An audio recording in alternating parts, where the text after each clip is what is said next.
সব রসুন, পেঁয়াজ, আদা, লঙ্কা, টমেটো সব একবারে ভালো করে প্রথমে ভেজে নিচ্ছিলাম। সঙ্গে একটু কাজু বাদামও দিতে হবে। ভাজা হয়ে গেলে ভালো করে ঠান্ডা করে নিতে লাগবে। ঠান্ডা হয়ে যাওয়ার পরে এটা ভালো করে মিক্সিতে পেস্ট করে নিতে লাগবে।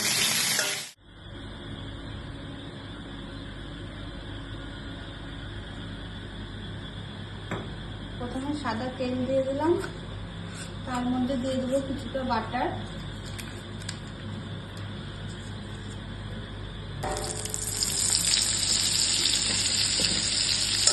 বাটারটা ভালো মতো মেল্ট হয়ে গেলে পনিরটা হালকা করে ভেজে নেব।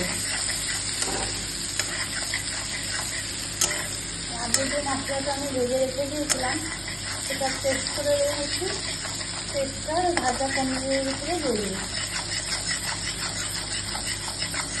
বাটারটা আমাদের ভালো মতো মেল্ট হয়ে যেতে বেশিক্ষণ রাখলে করে পনির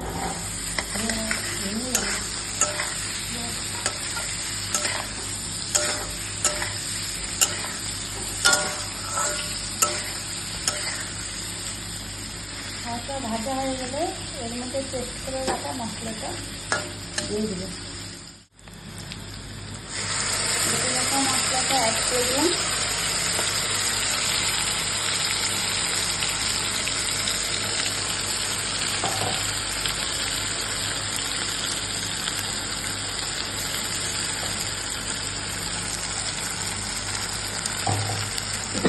এক এক করে এর মধ্যে নুন,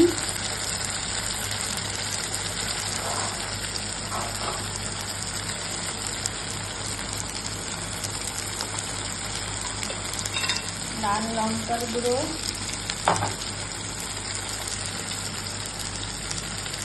হলুদ গুঁড়ো, জিরে ধনিয়া গুঁড়ো আর স্বাদ মতন চিনি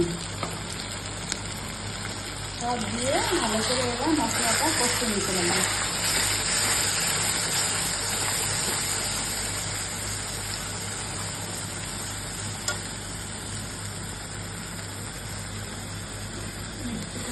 জলটা দিয়ে দিচ্ছি, ওর মধ্যে কিছুটা মশলা লেগে আছে।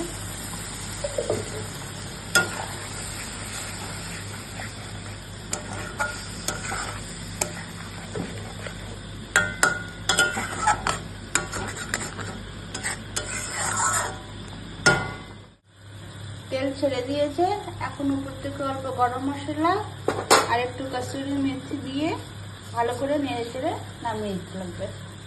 কসুরি মেথিটা দেওয়ার আগে একটু হাত দিয়ে রগড়ে নিলে সেন্টটা সুন্দর বেরোয়।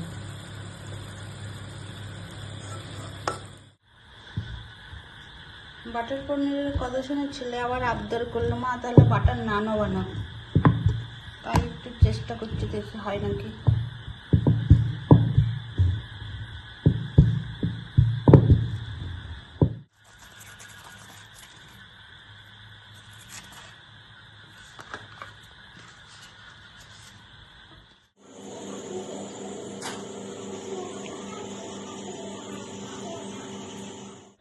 কে বলো তো কেমন হয়েছে?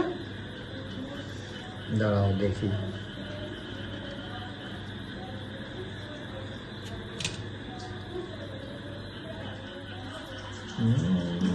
রেস্টুরেন্টের মতো হয়েছে? Restaurant fail.